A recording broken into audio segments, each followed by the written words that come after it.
नमस्कार, सत्यदर्शन न्यूज मध्ये आपले स्वागत आहे. मी पायल शहा.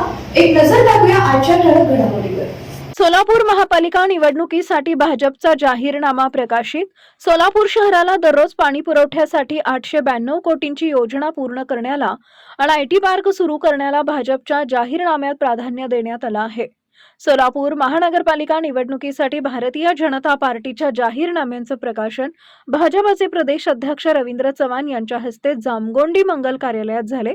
या प्रसंगी व्यासपीठावर पालकमंत्री जयकुमार गोरे, आमदार विजयकुमार देशमुख, आमदार सचिन कल्याण शेट्टी, आमदार देवेंद्र कोठे, माजी आमदार दिलीप माने, भाजपच्या शहर अध्यक्षा रोहिणी तडवळकर, शशिकांत चव्हाण, चेतन सिंह, केदार रामचंद्र जन्नू, शहाजी पवार, नारायण बनसोडे, शिवाराज सरतापे, सुधा अळीमोरे, विजय कुलथे उपस्थित होते.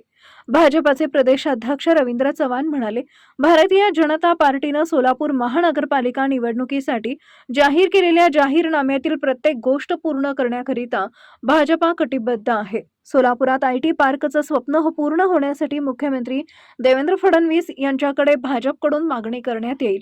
यात 100 ई-बस, धूळमुक्त सोलापूर, क्रीडांगण, हद्दवाढ भागात रुग्णालय, आयुर्वेदिक उपचार, गुंठेवारीचा प्रश्न, सुलभ सार्वजनिक पिंक टॉयलेट, प्रभाग कार्यालय, खिडकी सेवा, कर प्रणालीत सुसूत्रता, बांधकाम परवाना सुलभता, MIDC मध्ये सुविधा, वस्त्र उद्योगाला चालना आदी ठळक मुद्द्यांचा समावेश आहे.